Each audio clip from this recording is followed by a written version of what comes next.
One of the most fundamental techniques to warm up a group of strangers in training is to provide what's known as an icebreaker. Now, let's have ourselves a pocket sized pep talk because if you don't pull off an icebreaker properly, you'll pay a severe price. A Pocket Sized Pep Talk, the podcast that can help energize your business and your life with a quick, inspiring message.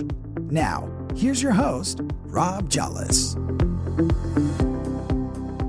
Over 35 years ago, I had the pleasure of learning how to deliver training the right way, the Xerox way, and I learned from one of the greats, Emmett Reagan. He was responsible for teaching every Xerox instructor how to conduct his or her training program.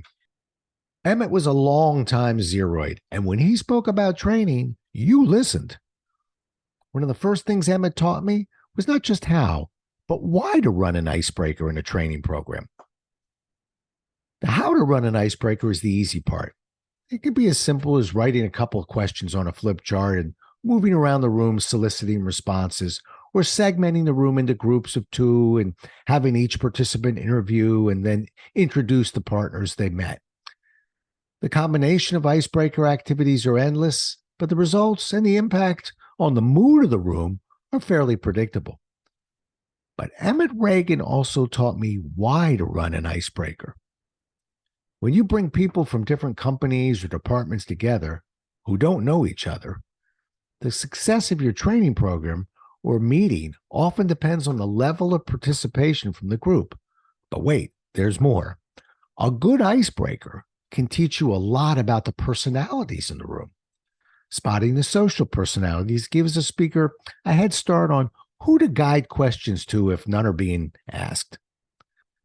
The head start applies to learning where the more aggressive personalities might be as well, as a handful of other personality roles to watch out for when bringing people together. But wait, there's still more. A good icebreaker can teach you better ways to communicate and connect information to participants. I never run an icebreaker without slipping in a question about hobbies. Now, you'd think a question like that is asked for the enjoyment of the individual, but in fact, it provides extremely important information to me.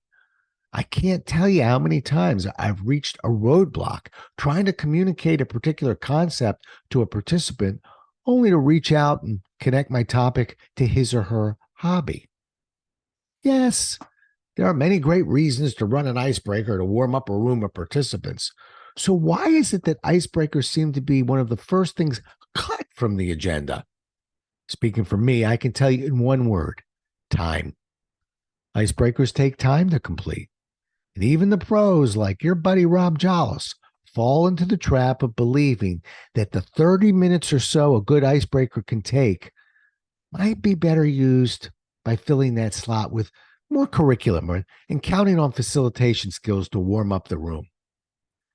I think I've conned myself into believing that for a while now, till a few weeks ago. I was conducting a program that had participants coming in from all over the country, and I thought that the time would be well served spending a short period of time letting them get to know each other. Coincidentally, the mood went from a quiet, well-reserved environment to a high-energy, intense participation program. That's because, in a sense, the group had bonded. The questions from the group were endless because they didn't just feel safe with me, they felt safe with each other. At the end of the program, participants from different companies were exchanging contact information and building study groups with the intent of having conference calls and Zoom calls once a month to reinforce what had been learned and to support each other in the implementation of the ideas taught. That wasn't my idea. It was theirs. Isn't it funny how we often move away from helpful habits, not because they're no longer useful, but because we tire of the repetition of the habit? Something as simple as an icebreaker that was taught to me decades ago is just as relevant as ever. The next time you have a training program or meeting, don't sacrifice the time necessary to warm up the room. Emmett was right. It's time well spent.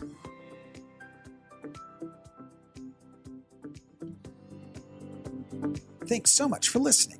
If you enjoyed today's show, please rate and recommend it on iTunes, Outcast, or wherever you get your podcasts. You can also get more information on this show and Rob at jollis.com.